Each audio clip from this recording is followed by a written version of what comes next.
Hey guys, welcome back to Tennessee Urban Garden. I'm Kelly. Today we're going to be talking about companion planting and why it's beneficial for your garden and what goes together and what doesn't. So let's define companion planting. Companion planting is just planting plants together that benefit each other.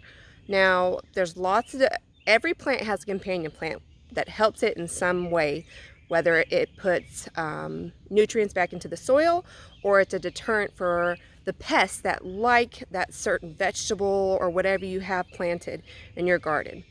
Now, companion planting is beneficial, one, because it can improve your soil. Some plants, like beans, put nitrogen back into your soil. Now, you can rotate that bed from one year and put something that loves nitrogen into that soil, and it already has a good steady supply of nitrogen. Some, if you like onions are great for a lot of crops because the smell deters pests from eating your plants. So there's lots of different ones, and let's go around my garden and look, and I'll explain differences of the ones I have and some of the ones that you can also, that I don't have, but you can also plant in your garden. All right, here's some of the plants I was talking about. Now I have cucumbers on this back row right here on the very back that are going to trellis up this cattle panel onto my fence. And right here in front of it, and then the corner right here, I have bush beans. Now beans put nitrogen back into the soil. It's good for other crops. Now my cucumbers love nitrogen, so they are a good companion plant for each other. The beans benefit the cucumbers and they grow great together. Now there's some plants that you don't want to put next to cucumbers, like sage. Sage stunts the growth of cucumbers, so that's one herb you wouldn't want to put next to cucumbers because it does an opposite effect. And that's where you get your good and bad companions. Now you can put it next to it, but it's going to affect your plants and they're not going to do really great. So you want to put plants that do good next to each other and help each other out. So now this bed also, I have tomatoes in this bed, nasturtium, I have marigolds, and I have onions, and I think a garlic right there at the end. And then I also have some leeks on the side. Now in the same bed I have basil and purple basil. Basil is great for deterring pests. They don't like the smell, but it also, you can grow it with your tomatoes. They're great growing companions, and so are marigolds. Now marigolds are great because they give off an extremely pungent smell. I personally like the smell of marigolds. Not everybody likes it, but they smell great to me. And during the summer when it gets bigger and it bushes out and it flowers, when the heads flower, they die off. I pop off the heads and I break them up and I throw them in my bed. So the smell just permeates my whole bed and the bugs hate that smell. Now another good companion plant for tomatoes are nasturtium. Nasturtium is supposed to help enhance the flavor of your tomatoes. That's also a benefit. Now I've never had a problem with tomatoes tasting bad, but I'm all for tastier tomatoes because I do a lot of canned sauces and stuff. So I intersperse those. I know that it's getting kind of crazy. My kids call them umbrella plants because they look like an umbrella, but it'll lay down here soon and spread out, and my tomatoes are all popping up. So this bed is completely planted with companion plants that will benefit each other. Let's see, let me check over here. I got some onions with some tomatillos. Now I have the potatoes by themselves. I have potatoes in there, and then I have potatoes down there. Now potatoes, companion plant for tomatoes are onions, garlic, and the allium family. They do great with those. Mostly onions go with everything in the garden. So that's like one universal plant you can plant together. I got my carrots right here. Carrots are good for onions too, but I just did a whole carrot bed just to keep it in one spot. Let's see. And I have the same thing in these beds. There is nasturtium, I have my tomatoes, I have basil in one corner. Up there I have leeks and onions, and then some more marigolds.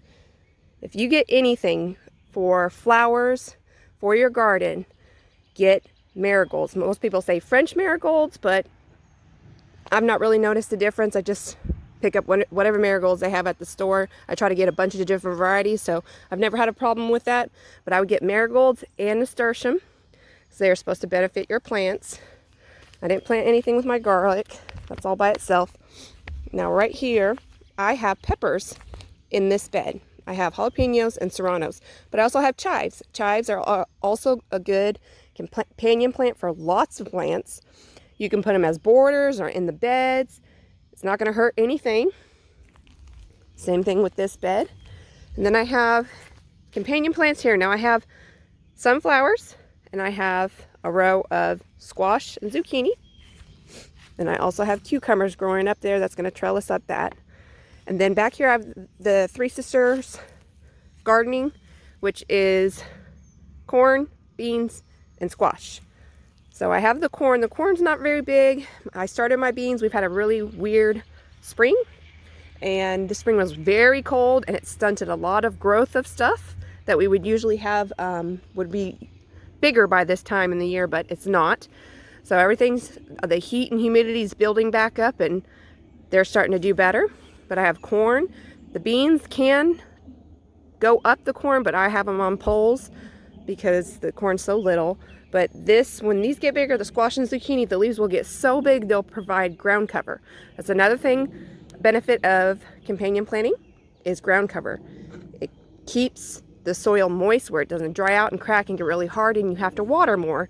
And I also put in straw right here in all my beds actually, because the straw helps retain moisture. I do not want to be watering every day. It's not something I look forward to, but put straw down in your beds. It will help with blight because it's really muggy here during the summers. And I trim my tomatoes up a lot, the leaves, because I don't want blight on them. I want the biggest harvest I can get out of them. And the straw helps keep the blight down so it doesn't splash onto the compost and back up onto my plant and cause any diseases. And at the end of the season, when all the plants are ripped out and done, you can just turn your soil over, leave it in there and put a bunch of other stuff in there just to decompose over the winter, and you have a good bed again in the spring. Let's see. Now another thing I think people leave out a lot are herbs. Herbs are great for your garden.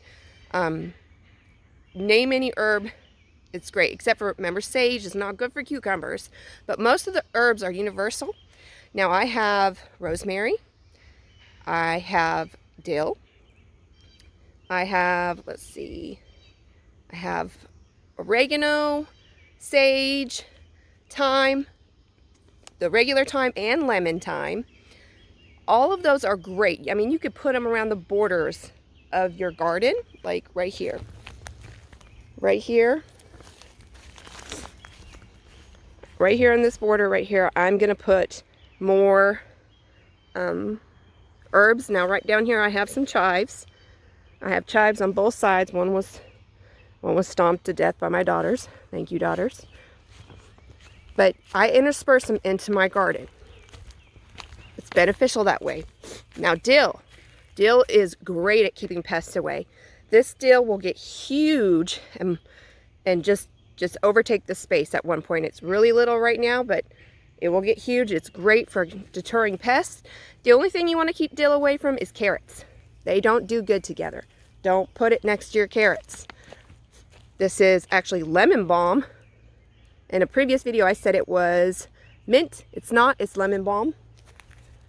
I like lemon balm. You can put it on stuff. And here's another good companion plant for tomatoes. This is borage. Now the borage acts as a trap plant for bugs that want to eat your tomato plants. I put this over it so my kids didn't stomp on it. But borage is a great companion plant for tomatoes. If you can find some, buy it. I have another one back here that I couldn't fit in this bed. It was so full of stuff that I couldn't fit it, but it's going to grow huge and tall back there. Try to put it on a border if you want to put it in, that's fine, or next to it. I could probably fill up this whole back with borage if I wanted to, and it would benefit it. Then I have, those are the onions. I got some more cucumbers growing right there. That's my pomegranate. I got some wildflowers growing back here. Now here's some onions. This is a companion plant for potatoes.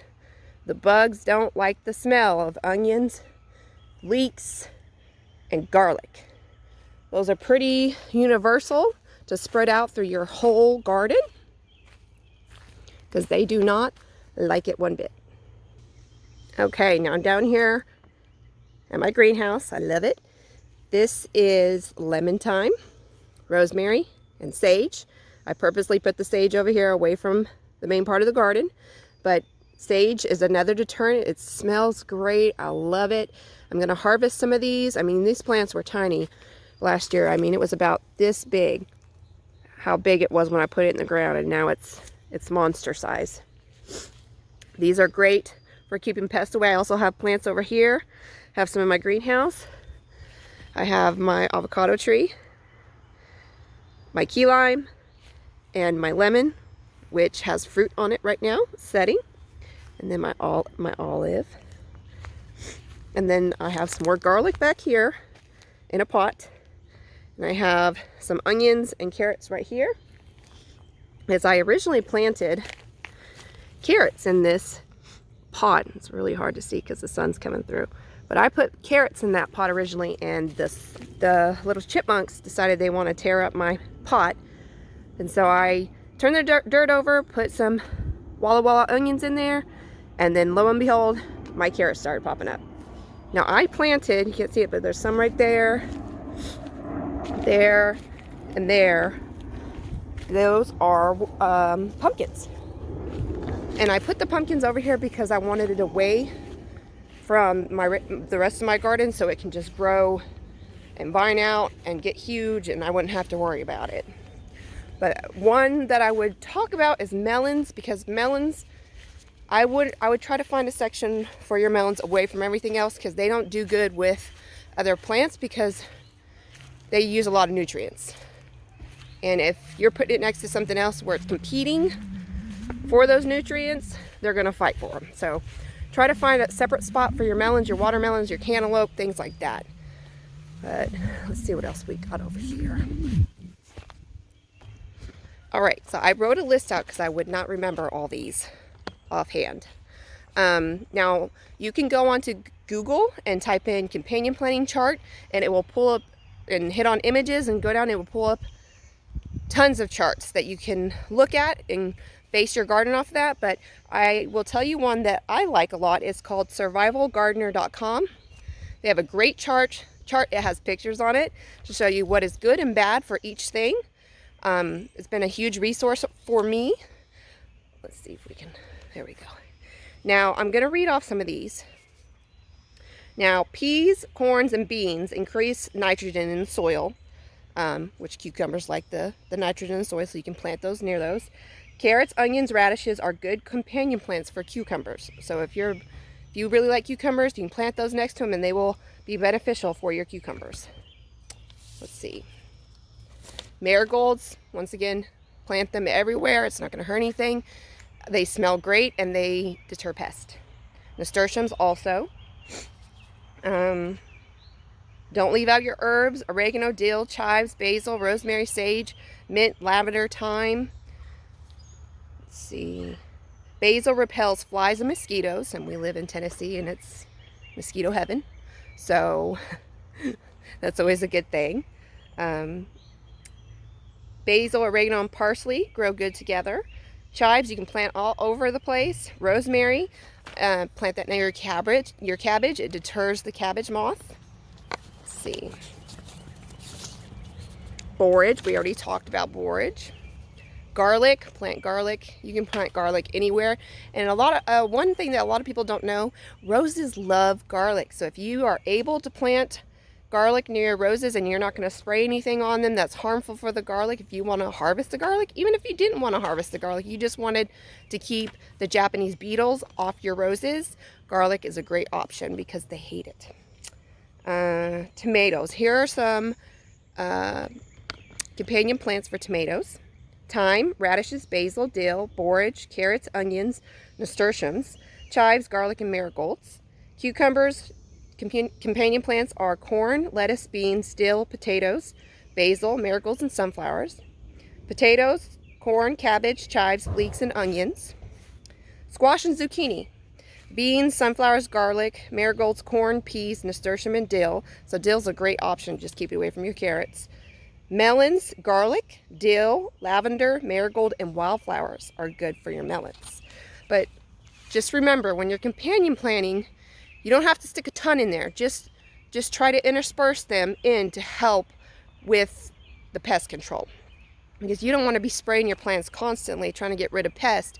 That's one of the benefits of companion planting. So let's talk about the benefits. It helps increase your yields. You want the biggest crop you can get out of the stuff that you're growing. You don't want a tiny little crop. Helps keep pests away. It puts nutrients back into the soil just like the beans do. And I think also peppers do. They attract beneficial insects and predatory insects that will kill the bad pest. The overall health of your plant, they benefit that too. Enhance pollination. The more flowers and stuff, the more bees, the more pollination, the more yield. Better taste. And a lot of them provide ground cover. So there's lots of benefits to companion planting. They help. It's worth it to me. Now, you don't have to do it. It's not a rule, but I have noticed when I haven't planted other companion plants with, like my tomatoes, they got eaten up. I had a terrible time with aphids. Just the blight on my plants was terrible. So try to do just a couple things if you can of planting. And remember, not everyone has the final say on everything. Not everyone knows everything in gardening. You have to test things out. You have to try things. Remember, I live in a different zone from some of you. Look up your zone online. Find out what your zone is. I think mine's a 7A or 7B. We have a very long growing season. We can grow a lot of stuff that a lot of other places can't. Like, I can leave my tomatoes outside, but in other zones, they have to keep them in a greenhouse all year long. So look up your zone, find what grows good in your area, find other gardeners in your area that have experimented with stuff and they had success with certain varieties or types. Just anything that's conducive to your area. Find out what's good, because what I can grow here is maybe not what you can grow in your zone. Sometimes in a year I can get 2 different crops of tomatoes and have yield from both. Some places can't do that. So I think it's important to understand that if you're in a different zone, you don't have the same as me. I'm just relaying what I can grow in my zone, what works good here, and what I found to be good for me. Because just get out and try. You don't have to be a master gardener. It's not hard. You need to have the patience to let it grow and just watch it, because after you plant it, a lot of the work going is to watching it to make sure it doesn't get pests or diseases or anything else. It's preventative. We want to be preventative when it comes to our gardens, because we want the best yield possible. So get out there, do your best. If you fail, you fail. I've failed multiple times, but it's worth trying so you can figure out what works best for you. You can have fresh food for your family, and just don't let anybody discourage you. You can do this. You can do it. Just don't give up. And maybe you'll get a great haul out of your garden. It's amazing. I had so much food last year. I could not eat all my tomatoes that I had. I canned so much, and I still have some left over for this year. It's a bounty for sure. But don't forget to try. But we'll see you guys next time. Thanks, guys. Bye. Okay, I forgot to talk to you about one thing, and it is mints. Mints are great plants. They smell amazing, and I love them. But I don't plant mints in my garden because they're very invasive. They spread like wildfire, and they're garden thugs. They're literally garden thugs. They will take over everything and take over your other plants. I had some in my front bed last year. It took over my roses. It took over my oregano. It was just growing up and over everything, and it was terrible. I ripped it out, and I'm still finding shoots from last year after I ripped it out of the ground coming up. It's hard to get rid of. One piece of advice that my sister gave me, she told me after I had told her about my troubles with the mint, she said, put it in a pot. That way I don't have to worry about it overtaking my garden, worry about it just destroying everything. So you're gonna plant mint, plant it in a pot so that you don't have to worry about it taking over everything, and you can control it. If you can control it, you won't have a problem with it later. But don't forget mint in a pot. Unless you like it spreading out like my mom likes it, she put it on her garden floor and she stomps on it and the smell just wafts out of the air. It smells beautiful. I personally don't like it everywhere, and I just find it's too invasive. But if you like mint, plant it. If not, if you still like mint and you don't want it all over your garden, put it in a pot. Bye guys.